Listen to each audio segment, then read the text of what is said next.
Assalamualaikum warahmatullahi wabarakatuh. My name is Muhammad Imullah bin Khalid, and today I'm going to explain to you guys about the progress of 100 meter sprint event. Okay, so in this part, we're going to introduce to you guys about running phases that are very important and significant for us as teachers to introduce to our students in order to make them understand what we're talking about. When we talk about 100 meter sprint event, it's like when you are having breakfast. Okay, the moment we are going to start with grabbing our bowl, okay, with full of milk and cornflakes, and we'll end with like washing dishes, right? So these are the steps and phrases that we need to know in order to eat breakfast, and the same goes to running event. So we have initial phase, running phase, and finishing phase. Only three phases, okay? So the first one is initial phase. It's very important for us to know which styles are that we are comfortable with. So we have three styles here. The first one is bullet or short style, medium and long style. So what it means? So style here refers to the distance and the spaces that you take, okay, between the arms that you put on the starting line and the frontal leg that you determine to be put forward. So for example, like some people, they're comfortable with left leg.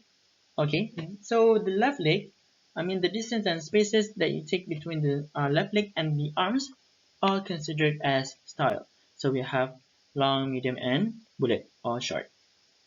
And second one, as you can see in the video, is that the arms are open and stretched, shoulder width. So this is just to make sure that you feel comfortable with the situation that you are in at that time. And of course, the thumbs and forefingers are placed this way, okay, behind the starting line.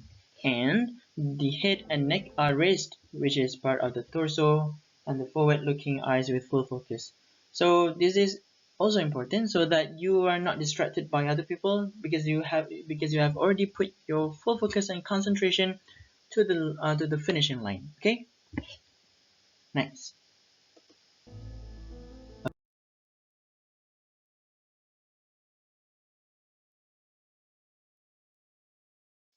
Okay, so second one is running phase.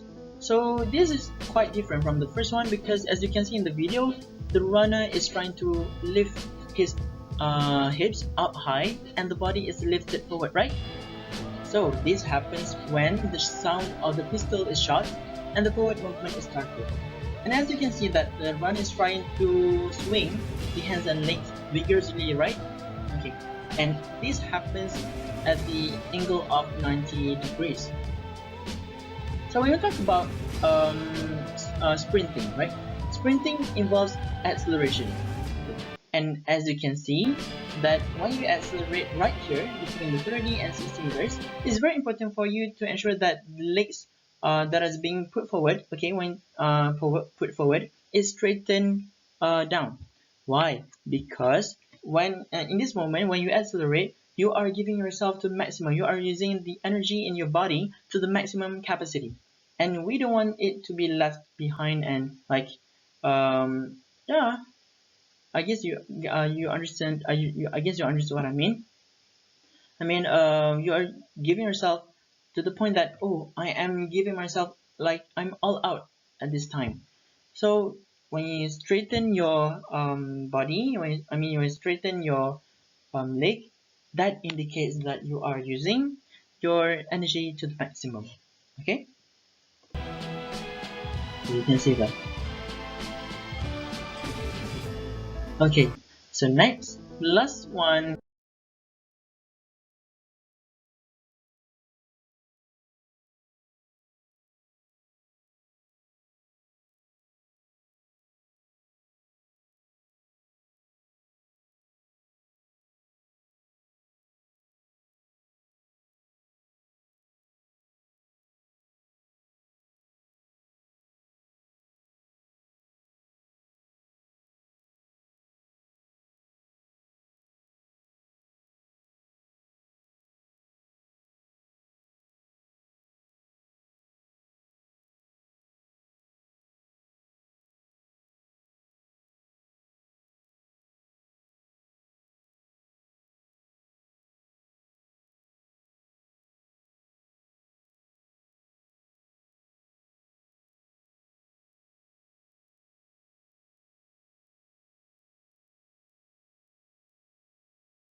So the last one is finishing phase.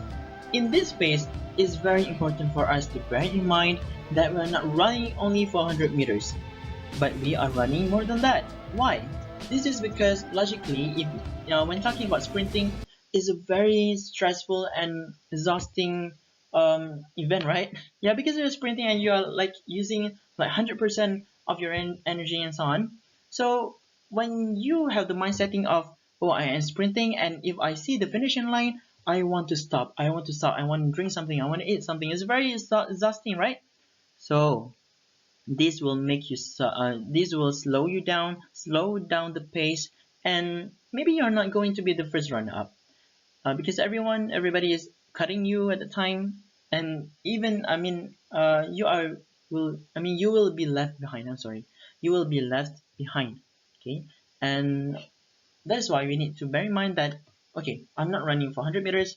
I am running even more than that, and even though I have reached the finishing line, I'm going to push myself more and sprint more. Okay, and then the runners are required to sprint until they cross the finishing line. Yeah, I know everyone is perceived about that.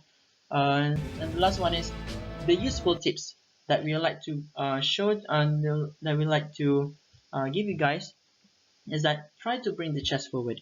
What it means, if you see in the video, okay, let's see, if there are two runners who reach the finishing line at the same time at the same moment, what if they are, okay, so which one is the first runner up and which one is second one?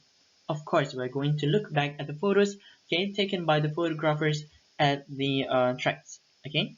So let's say the first runner, he brought the chest forward, his chest forward, and this will of course will make these two runners seem different, right?